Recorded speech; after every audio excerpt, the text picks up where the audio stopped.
Magandang araw sa iyo, Tito Makoy, at sa lahat ng mga nakikinig. Isa po ako sa mga tagapakinig mo, lalaki, maskulado, may kasama ngayon sa buhay, kasama sa bahay, ngunit kagaya ko rin, Tito Makoy, maskulado, lalaki rin. Uumpisahan ko, Tito Makoy, ang pagsasalaysay ng aking kwento noong nasa college ako. Dito ko nakilala si Renzo. Hindi niya tunay na pangalan. Lalaki po ako at siguradong sigurado ako dyan. Ngunit Tito Makoy, noon yun. Sa ngayon kasi sa nangyari sa akin na siyang bumubuo sa aking kwento, hindi ko na alam kung ano ako. Ngunit sa isip at puso ko, lalaki pa rin ako. Pagdating nga lang, Tito Makoy, sa pag-ibig at sa emosyon, umiibig ako sa kapwa lalaki.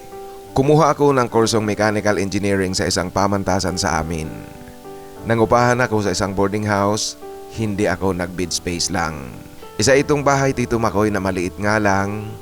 Kaya naman kasi ng mga magulang ko ang umupa ng ganoong paupahan. Kaya sila na mismo ang nagdesisyon na kunin ko yon para kung sakaling madalaw sila sa lungsod o kaya naman kinakailangan nilang magpalipas ng gabi at manatili ng ilang araw. Walang problema. Meron kaming tutuluyan. Maayos naman, Tito Makoy, ang naging takbo ng unang araw ko sa kolehiyo hanggang sa umuwi ako alas 8 ng gabi. Ang subject kasing kinuha ko noong araw na iyon ay hanggang alas 7:30 lang ng gabi. Pagpasok ko sa compound ng boarding house, nung isasarado ko na ang gate, merong nagsalita sa likuran ko. "Pre, papasok rin ako." Yan, Tito Makoy, ang aking narinig buhat sa aking likuran. Nang tingnan ko, meron pa palang nakasunod sa akin na papasok rin sa compound. Siya pala, Tito Makoy, si Renzo. Pagkatapos naming pumasok, isinara na namin ang gate at ako naman, pumasok na ako sa aking inuupahang maliit na bahay. Isang umaga, pagkatapos kong maglinis at mag-ayos ng bahay, naglaba ako ng mga damit ko. Habang nagsasampay ako ng aking mga nilabhan, lumabas sa bahay itong si Renzo at nakita ako lumapit sa akin. Siguro, Tito Makoy, wala siyang magawa kaya nakipagkwentuhan sa akin. Inaya ko siya sa loob ng bahay na aking inuupahan at tinanong ko ito kung gusto niyang magkape. Kaya sabay kaming nagkape at nag-almusal na rin ako. Itong si Renzo ayaw niyang kumain ng almusal. Tamang uminom lang talaga ng kape. Sa pagkakataong ito, Tito Makoy, nagkwentuhan kami at nagkakilalang ganap. Si Renzo ay kumukuha pala ng architecture. Ako naman ang kinukuha ko ay mechanical engineering. Mula noong umaga ngayon, Tito Makoy, naging madalas nang nagkikwentuhan kami sa bahay pag walang klase o kaya walang lakad at walang gagawin. Naging magkaibigan kami ni Renzo. Palibasa nga ang department namin sa kolehiyo ay iisa lang bagamat magkaiba ang aming kursong kinukuha. Ngunit nasa ilalim ito ng iisang department. Kaya maging ang oras ng pagpasok namin at paglabas sa eskwela ay halos pareho lang. Second year college na nang magkaroon kami ng relasyon ni Renzo. Sabadong gabi noon, Tito Makoy, lahat ng mga boarders ay nag-uwian sa kani-kanilang bayan. Tanging kaming dalawa lang ni Renzo ang naiwan sa boarding house doon sa compound. Pumunta siya sa bahay, meron itong daladalang inumin at nagyayaya sa aking uminom daw kami. Dahil nga Sabado, Linggo kinabukasan, wala namang pasok, sumang-ayon ako sa kanyang pagyayaya. Nalasing ng husto itong si Renzo, ang katunayan nga, Tito Makoy, nakatulog na siya sa upuan. Ako naman may tama ng kaunting ngunit talagang alalay lang sa aking pagtagay. Lininis ko ang aming mga ginamit sa pag-iinom, lininis at inayos ko rin ang sala. Pagkatapos, naglatag ako nagbanig sa sahig dito sa sala ng bahay. Ginising ko itong si Renzo para mahiga sa aking inilatag na banig. Kasi, Tito Makoy, pangit naman siguro kung sasabihin ko siyang umuwi na. Kahit pabaga ang kanyang boarding house ay nasa loob lang ng compound. Lasing na lasing talaga si Renzo. Kasi pagkatapos niyang humiga ilang minuto lang, humihilik na kaagad ito. Samantalang ako naman, Tito Makoy, naligo muna. humiga na ako sa banig katabi ni Renzo. Kasi Tito Makoy, parang hindi naman maganda kung papasok ako sa aking silid tulugan tapos si Renzo nakahiga lang sa banig na nilatag ko sa sala. Naalimpungatan ako ng sumanday sa akin si Renzo.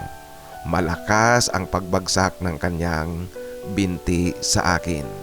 Pinabayaan ko lang ito kasi alam mo na, lasing, tulog na tulog. Magalaw palang matulog itong si Renzo. Iyan Tito Makoy ang wika ko sa sarili ko. Ngunit ilang saglit pa ay yumakap sa akin si Renzo. Pinababayaan ko pa rin kasi iyan nga ang nasa isip ko, masyado lang talaga siyang magalaw na matulog. Kaya lang Tito Makoy, habang tumatagal, sa wari ko'y hindi siya tulog. O kaya, ewan ko lang talaga Tito Makoy, pero parang hindi siya tulog.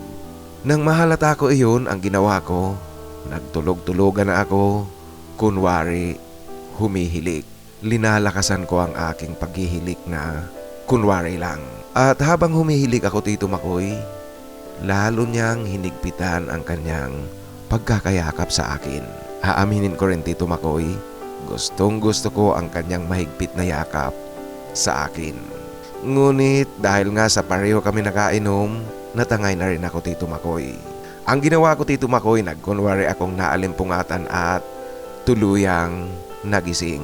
At yun nga Tito Makoy, hindi talaga tulog itong si Renzo. Kasi noong oras na yun Tito Makoy, nagkaroon kami ng matamis na sandali ni Renzo. Instant na nagkaroon kami ng masayang oras.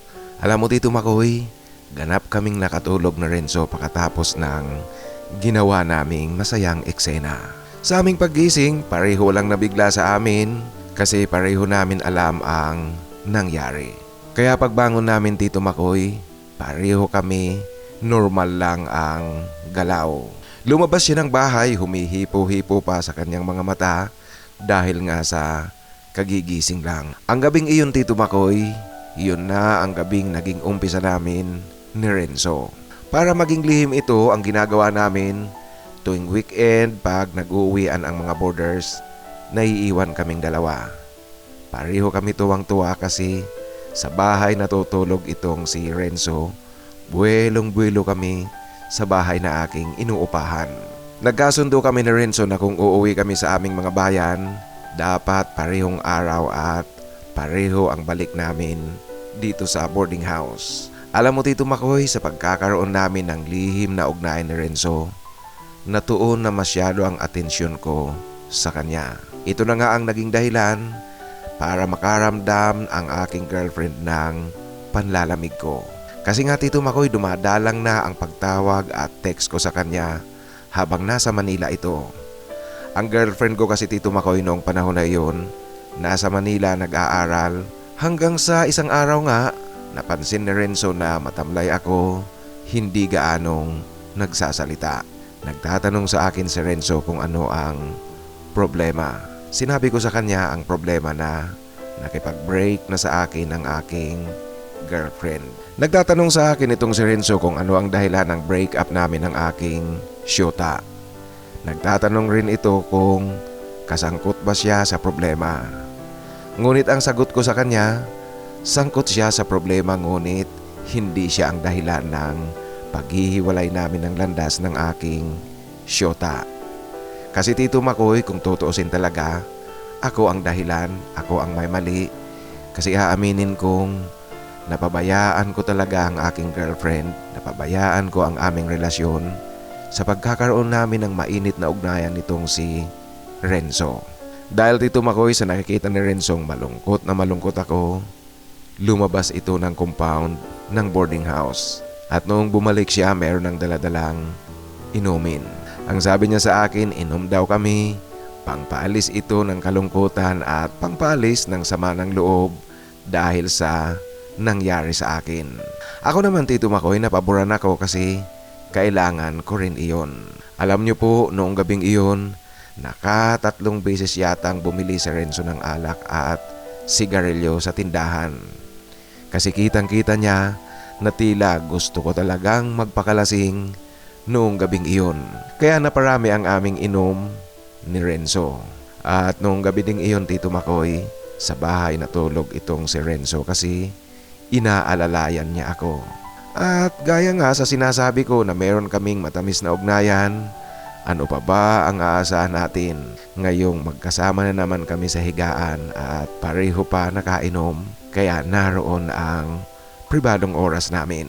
Ayon kay Renzo, wag raw akong mag-alala kasi nandito siya sa akin at mahal niya ako, Tito Makoy. Sinabi niya sa akin noong gabing iyon. Ako naman sinabi ko sa kanyang mahal ko rin siya at sinilyohan namin, Tito Makoy, ang aming lihim na relasyon. Sa aming pagtulog na iyon, Tito Makoy, kahit na pareho kami lasing, ngunit pareho malinaw sa amin ang aming mga ginagawa at aming mga sinasabi. Bumulong sa akin itong si Renzo. O ano, mula ngayon, kasal na tayong dalawa? Lihim natin ito. Pero kasal na tayong dalawa, Dave. Iyan, Tito Makoy, ang bulong niya sa akin. Ang core ni Tito Makoy, ngunit parang musika sa aking tainga, lalong-lalo na't lasing ako noong gabing iyon. Ang corny talaga. Ngunit sumagot rin ako sa kanya. Oo, pero nasaan ang singsing?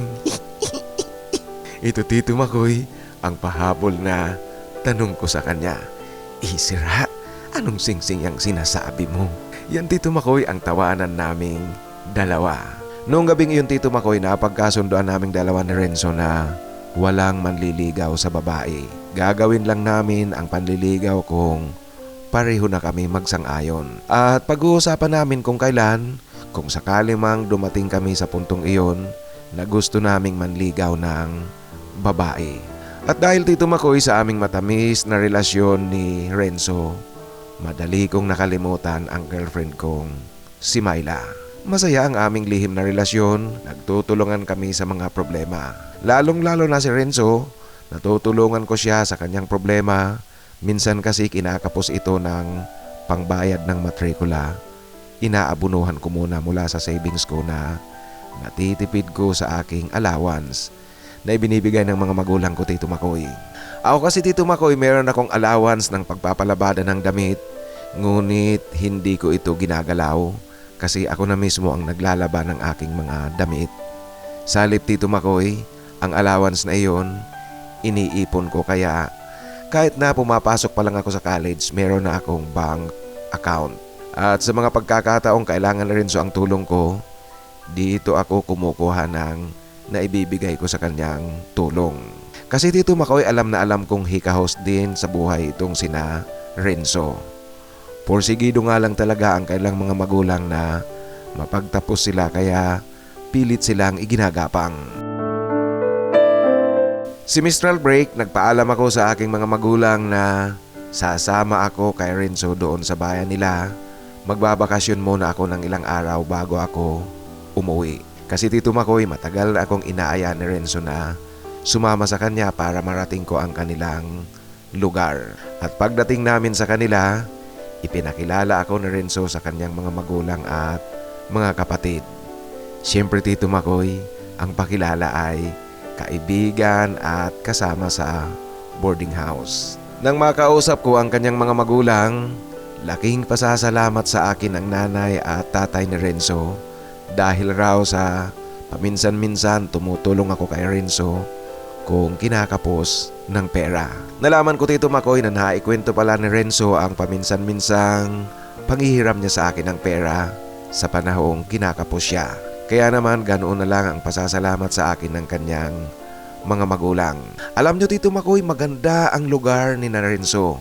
Nalaman ko rin na meron pala silang palaisdaan. Ito ang pinagkukunan nila ng kabuhayan. Kaya nung araw na iyon, pagkatapos namin kumain ng pananghalian, dinala kaagad ako ni Renzo sa kanilang palaisdaan. Inilibot ako maging sa mga karatig na lugar. Alam mo, Dave, dito tayo matutulog sa kubo mamayang gabi. Yan, Tito Makoy, ang wika ni Renzo sa akin. Ako naman excited kasi nga napakaganda ng lugar. Noong hapong iyon, Tito Makoy, nang malapit ng dumilim, nakita kong abala na ang dalawang trabahador ni Renzo sa panghuhuli ng bangos at alimango. Yun ang iihawin namin sa gabi. Maya't maya rin ay dumating ang pinsan ni Renzo. Meron itong dalang inumin Tito Makoy. At makalipas rin ang ilang saglit, dumating naman ang tatay ni Renzo. Meron na itong dalang pagkain namin sa hapunan. Hindi rin ganong nagtagal Tito Makoy, nagpaalam na ang tatay ni Renzo.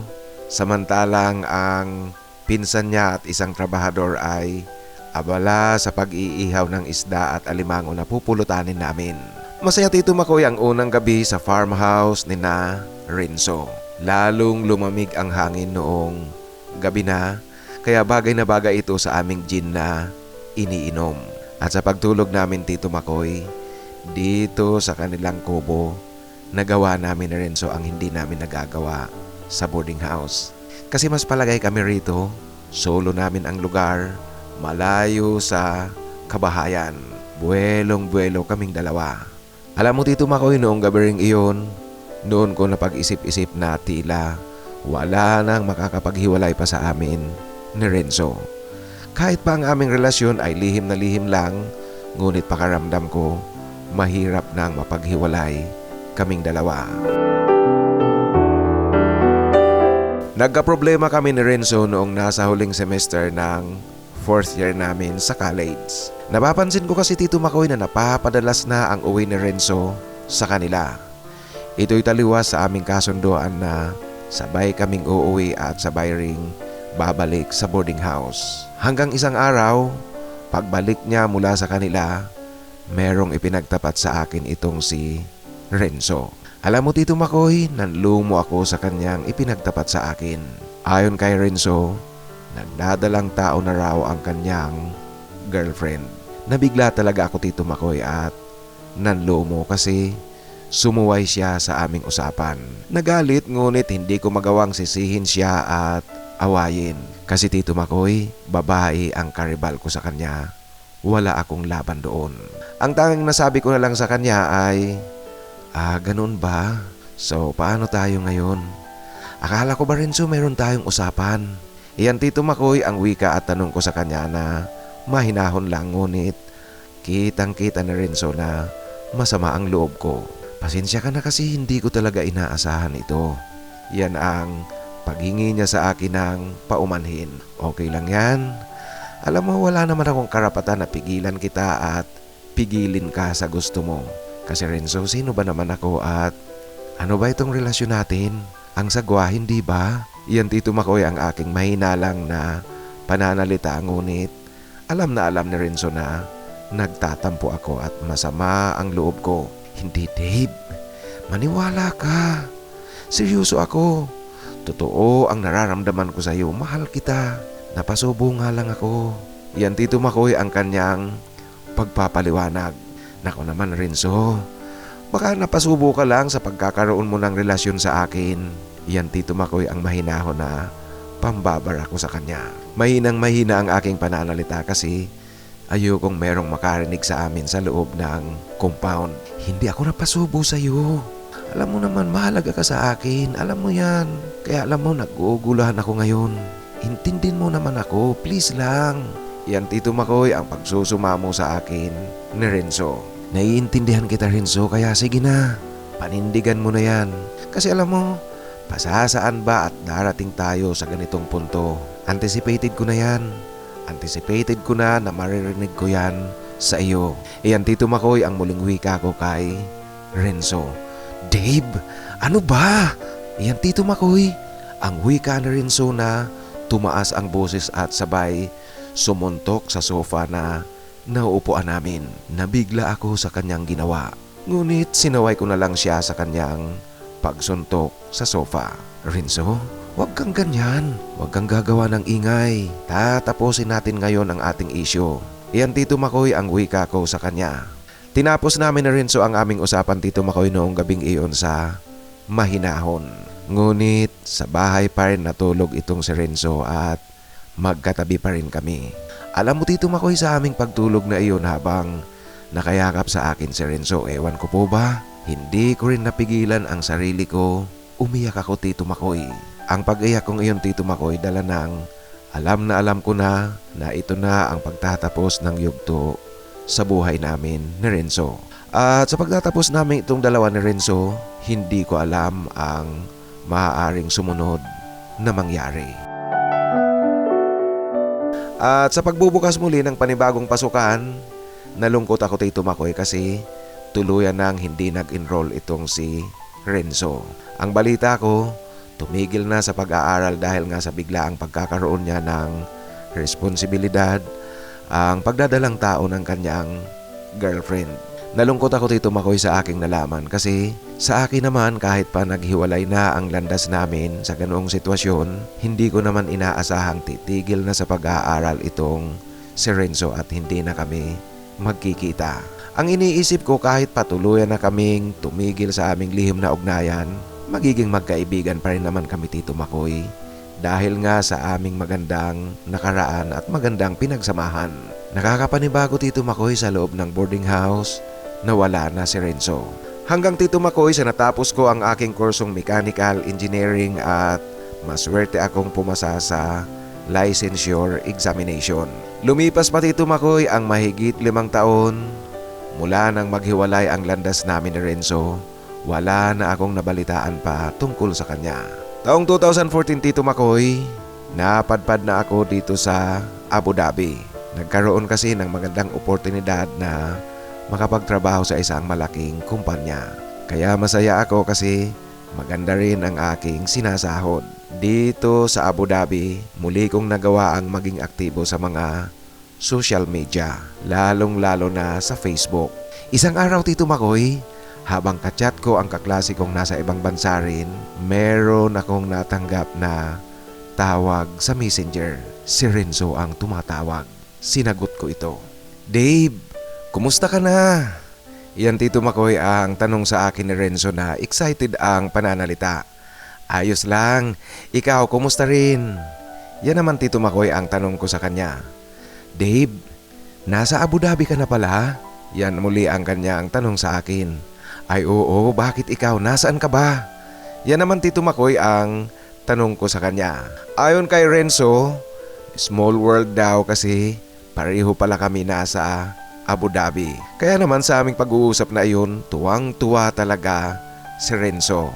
Ako Tito Makoy, di ko alam kung tuwa ang naramdaman ko sa muling pagtatagpo namin ito. Hindi na ako galit kaso gusto ko na ring umiwas para tuluyang talikuran at tumakas sa nakaraan namin. At sa panahong wala kaming komunikasyon, naghilom na ang sugat. Kaya ayoko nang bumalik sa panahong nasaktan ako lalong-lalo na ngayong nakabangon na talaga ako Tito Makoy matapos ang mahabang panahon. Ngunit makulit itong si Renzo, pinilit niyang inalam ang address ko dito sa Abu Dhabi. Kaya naman Tito Makoy, kinabukasan din araw ng Biyernes, natuntun niya ang bahay na tinutuluyan ko. Sa nakalipas na mahabang panahon Tito Makoy, muli kaming nagkikwentuhan dito sa bahay. Napag-usapan namin ang mga naging buhay namin noong panahong hindi kami nagkita at wala kaming komunikasyon. Naikwento sa akin ni Renzo na nagtatrabaho pala siya bilang AutoCAD operator at building design assistant sa isang real estate developer. Bagay sa kanya ang trabahong ito Tito Makoy kasi magaling talaga si Renzo pagdating sa design at magaling sa AutoCAD. Palibhasa nga architecture ang kanyang kinukuha noon, magaling talaga dito si Renzo. Ang problema nga lang talagang hindi siya nakapagtapos. Nalaman ko rin Tito Makoy na matagal na pala silang hiwalay ni Carmina, yung babaeng na disgrasya niya noon. Ang dahilan ay ang pagsisinungaling ni Carmina. Ayon kay Renzo, hindi pala siya ang ama ng bata na dinadala noon ni Carmina. Nakumpirma niya ang bagay na ito nung isilang ang bata. Malayo raw sa mukha niya at wala siyang naramdamang lukso ng dugo. Subalit hindi siya nagpahalata kay Carmina na nagdududa siya. Kaya ang ginawa ni Renzo, palihim siyang kumuha ng laway ng bata at ito ang kanyang ipina-DNA test. Nung makuha niya ang resulta, nalaman niya ngang hindi siya ang ama ng bata. Kinausap niya si Carmina at noon din daw umamin si Carmina sa kanya. Para Tito Makoy iwas sa iskandalo, si Carmina ay kusang umalis dala-dala ang bata. Ayon nga kay Renzo, buti na lang daw hindi pa sila nagpakasal ni Carmina.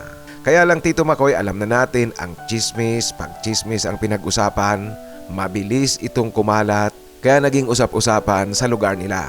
At si Renzo naman para makalimot, Mas minabuti niyang makipagsapalaran sa ibang bansa.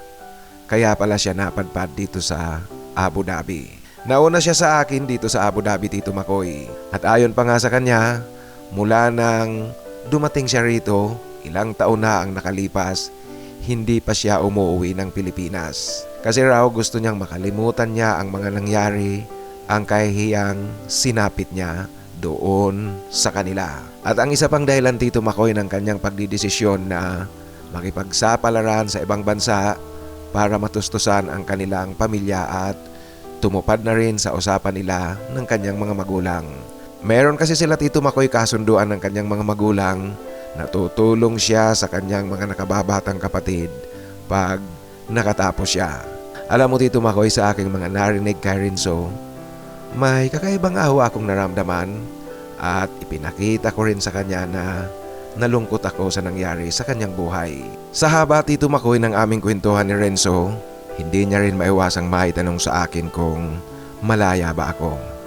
Ang sagot ko sa kanya, Tito Makoy, oo, kasi mula nang maging kaming dalawa, tuluyan na akong nawala ng amor sa babae. Hindi rin naman ako nakipagrelasyon sa lalaki.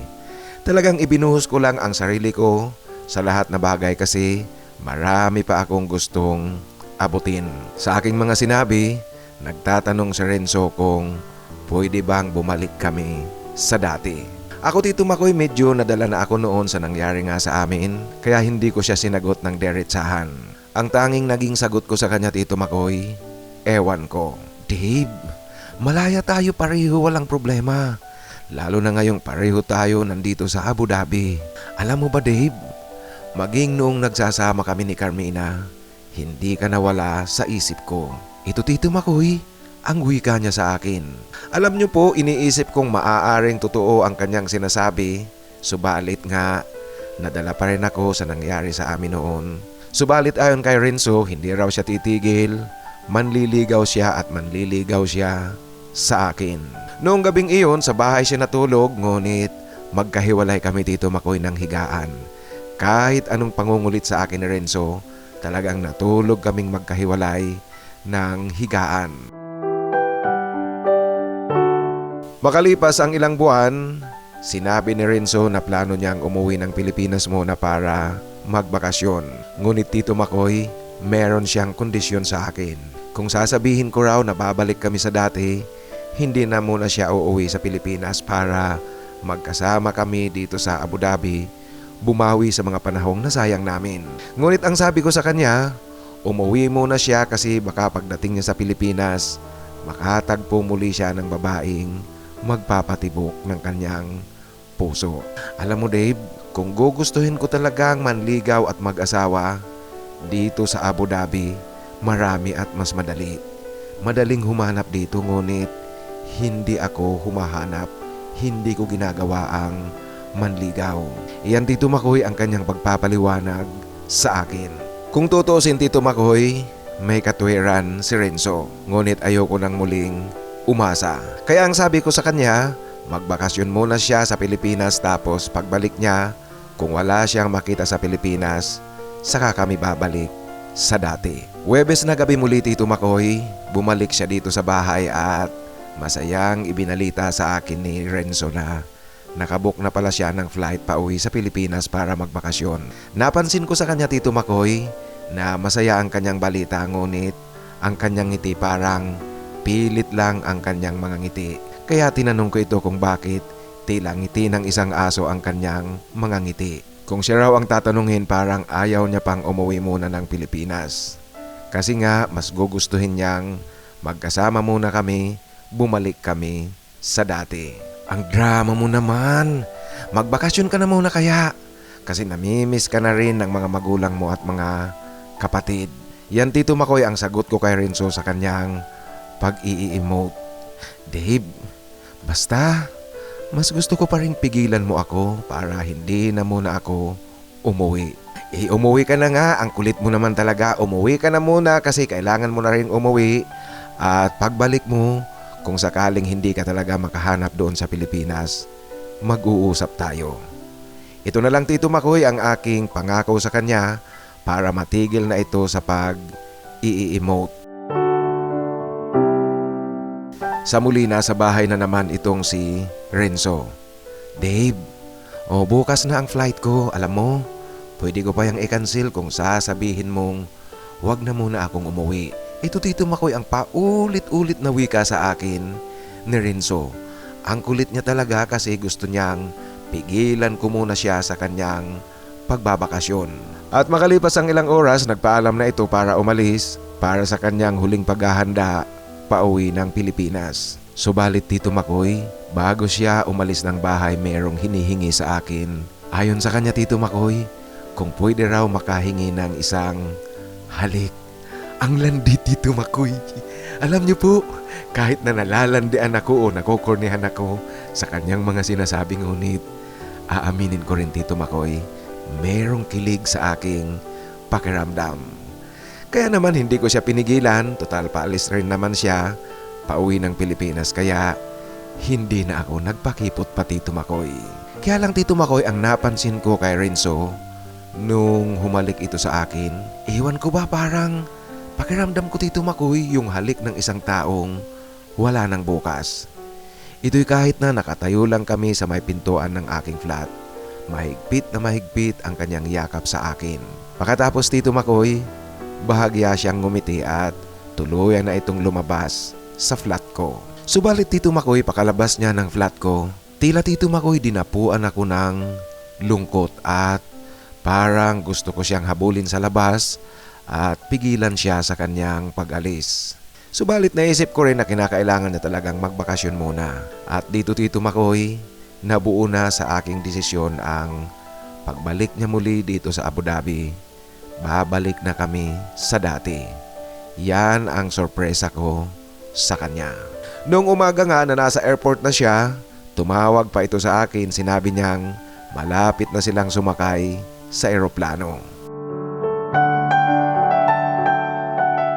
Unang Biyernes na wala si Renzo sa bahay, malungkot ako Tito Makoy, aaminin ko yan kasi nasanay na rin akong palaging nandito siya tuwing araw ng Biyernes. Alam mo Tito Makoy, maging ang aking pakiramdam tila gusto kong lumipad na kaagad ang mga araw para muli nang nandito sa Abu Dhabi si Renzo. Magkasama na kami at ibinibigay ko na sa kanya ang aking sorpresa. 2 araw ang nakalipas mula nang umalis si Renzo sa Abu Dhabi. Tiyak ko Tito Makoy na nasa bahay na si Renzo. Ngunit hindi pa rin ito nagchat-chat sa akin. Madaling araw nagising ako. Sa ingay ng aking cellphone, merong tumatawag sa messenger. Excited akong sagutin ito kasi baka si Renzo. Tuwang-tuwa ako Tito Makoy. At yun nga, nang tingnan ko ang screen ng aking cellphone, nakita ko ang kanyang kapatid na si Melanie. Yung kapatid na babae ni Renzo. Kaya naman sinagot ko kaagad, Kuya Dave, kumusta po? Ito ang tanong sa akin ni Melanie. Okay naman ako. Ikaw, kayo, kumusta kayo dyan? Si Renzo, anong ginagawa? Yan Tito Makoy ang tanong ko kay Melanie. Kaya lang Tito Makoy, sa aming pag-uusap ni Melanie, kinabahan ako kasi ang nakita kong background ni Melanie parang nasa ospital ito. Nakita ko sa loob ng silid na nasa likuran niya, merong isang taong nakahiga at naka-oxygen. Melanie, kumusta at nasaan ka ba? Kumusta kayong lahat at ano ngang ginagawa ni Renzo? Ito muli Tito Makoy ang tanong ko kay Melanie. Kuya Dave, si Kuya Renzo po, hindi nakarating sa bahay. Ito Tito Makoy, ang umiiyak na wika sa akin ni Melanie. Ano? Anong sinabi mong hindi nakarating sa bahay? Kuya Dave, yun kasing nasasakyan ni Kuya Renzo na van, nasangkot sa isang aksidente. Si Kuya Renzo ngayon nasa ICU. Hindi pa siya nagkakamalay Kuya Dave. Wala pang malay si Kuya Renzo. Ito Tito Makoy, ang umiiyak na pahayag sa akin ni Melanie. Pakiramdam ko Tito Makoy, binagsakan ako ng isang malaki at malawak na buhawi. Hindi ako makagalaw, hindi makapagsalita sa aking narinig. Alam mo Tito Makoy, hindi ko natapos ang pakikipag-usap ko kay Melanie kasi hindi ko napigilan Tito Makoy Naiyak rin talaga ako sa aking nalaman. Alam niyo po sa tanang buhay ko, ngayon lang ako umiyak ng ganito.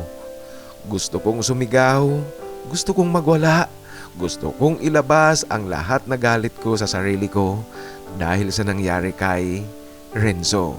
Nararamdaman ko, Tito Makoy, na anumang oras, pwede palang mawala itong si Renzo. Ngayon ko rin napag-isip-isip, Tito Makoy, na siguro noong huling punta niya dito sa aking bahay, kung sinunod ko ang kanyang hinihiling na pigilan ko siya, maari, Tito Makoy, na hindi hahantong sa ganitong tagpo. Natatakot ako, Tito Makoy. Ayokong mawala si Renzo. Ayokong tuluyang mawala ang kaibigan ko na mahal ko talaga, Tito Makoy. Alam niyo, nung oras na iyon, para akong lutang, walang nararamdaman. Maghapon nga, Tito Makoy, talagang wala akong nagawa. Hindi ako makakilos, wala akong ganang magtrabaho. Hindi ko alam kung ano ang aking gagawin. Hanggang sa merong tawag mula sa opisina namin at hinahanap raw ako. Dahil nga, Tito Makoy, wala ako sa hustong pag-iisip noong mga oras na iyon, nagdahilan na lang akong hindi maganda ang aking pakiramdam kaya hindi ako papasok sa trabaho.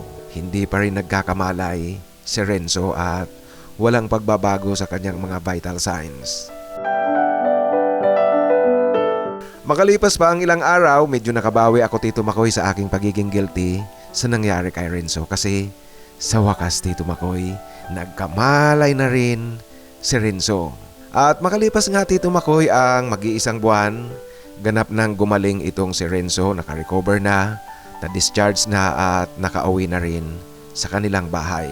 Ako naman, Tito Makoy, makalipas ang 4 na buwan, nagdesisyon akong umuwi na at magbakasyon muna. Mahigit na rin kasing 1 taon akong narito sa Abu Dhabi. Isang araw nga matapos akong dumating sa Pilipinas, bumisita kaagad ako kay Renzo. Alam niyo po, habang nasa biyahe pa lang, parang gusto ko nang lumipad ang sasakyan upang makarating kaagad kina Renzo. Masaya ako, Tito Makoy, kasi malayo pa ako sa kanilang bahay. Natanaw ko na itong si Renzo naglalakad. Meron siyang gamit na saklay. Alam niyo po, Tito Makoy, kakaibang saya talaga ang aking nararamdaman. Si Renzo, Tito Makoy, hindi ko mailarawan ang kanyang pagmumukha kasi nagulat ito. Hindi niya inaasahang darating ako at dadalaw sa kanya. Alam mo kasi, Tito Makoy, walang nakakaalam, maging ang mga kapatid at magulang ni Renzo, na darating ako. At alam niyo po, sa tagpong ito, di ko talaga napigilan ang yakapin siya ng mahigpit na mahigpit. Buti na nga lang, Tito Makoy, hindi nawala sa isip ko na naroon pala ako sa pamilya nila at nakaharap sa amin ang kanyang mga kapatid at mga magulang. Kaya hindi ko nahalikan si Renzo. 1 linggo akong nanatili kina Renzo at gaya ng dati, sa palaisdaan nila kami. Pabor naman ang kanyang mga magulang na nandito ako. Malaking tulong daw ito sa tuluyang pagpapalakas at pagpapagaling ni Renzo. Nakita ko rin, Tito Makoy, na mas lumawak na ang kanilang palaisdaan dahil pinalaki na ito buhat sa mga pinapadalang pera ni Renzo. Ang farmhouse nila ay maayos na rin, konkreto na ito at maganda na ang silid. At alam mo, Tito Makoy, sa unang gabi ng pagtulog namin, ito talagang si Renzo, Tito Makoy, naglalandi ka agad. Kalandian ka agad, Tito Makoy, ang nasa isip. Ngunit, Tito Makoy, ako naman tuwang-tuwa kasi isa ito sa mga senyalis na ganap na nga siyang gumagaling. Renzo, baka naman makasama yan sa'yo. Sigurado ka na ba dyan? Okay na ako, Dave. Kayang-kaya ko na. Yan, Tito Makoy, ang mayabang na sagot sa akin ni Renzo habang naglalalandi. Alam mo, Tito Makoy, tinutukso ko nga siya na baka naman, Renzo, bukas hindi ka makalakad. Sa panig ko, dala siguro ng malaking pasasalamat at tuwa na nakabawi at ligtas itong si Renzo, hindi na ako nagpakipot pa, Tito Makoy. Kaya noong gabing iyon, ganap kaming bumalik ni Renzo sa aming dating relasyon, kagaya noong nasa boarding house kami. Kaya kaming dalawa na muli mula noong gabing iyon. Alam mo Tito Makoy, malaki rin ang epektong nakikita ko kay Renzo kasi tila nabuhayan siyang ganap noong naroon ako sa kanila. Muli itong nagkaroon ng lakas ng loob at determinasyon. Ang ginawa ko, humingi ako ng 3 linggo pang extension sa aking bakasyon sa opisina namin sa Abu Dhabi. Tamang-tama naman Tito Makoy na inapprove ito ng aming opisina.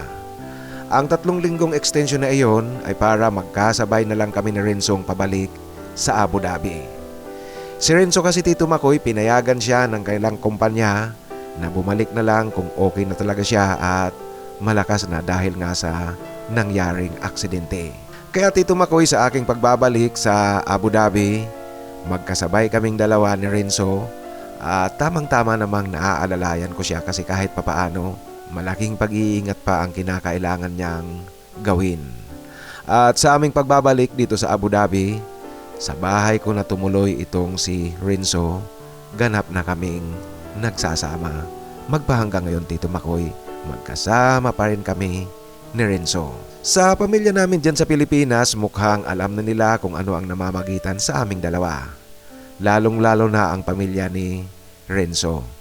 Ito'y base na rin siguro Tito Makoy sa nakita nila sa aming dalawa. Ngunit pareho naman wala kaming nakikitang tumututol at humahadlang sa aming ugnayang ito. Sa ngayon Tito Makoy, sa pangkalahatan, masaya kami sa aming pagsasama ni Renzo. Bagamat pareho kami nag-aalala kung hanggang saan kami pwedeng dalhin ng panahon at anong merong nakatadhana sa amin sa darating na araw. Ngunit magkasama naming haharapin ito, magkasama naming hinaharap ang takot. Ang ginagawa namin Tito Makoy ay nagpapasalamat kung anong meron kami ngayon at nagpapasalamat kami na magkasama kaming dalawa. Haharapin namin ang anumang hamon kung sakaling nasa harapan na namin ito. Hanggang dito na lang po Tito Makoy ang aking kwento. Maraming salamat po. Sana po piliin nyo at maibahagi dito sa iyong channel. Lubos na gumagalang, Dave.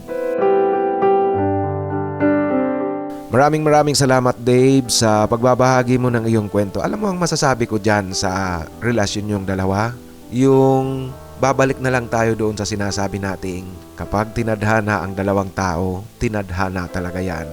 Kahit pa saang sulok yan makarating, magkahiwalay, gaano kalayo, gaano katagal ang kanilang paghihiwalay, pilit pa rin niyang pagtatagpuin ng tadhana kung silang dalawa talaga ang nakatadhana. Maraming salamat muli at ingat palagi dyan sa Abu Dhabi.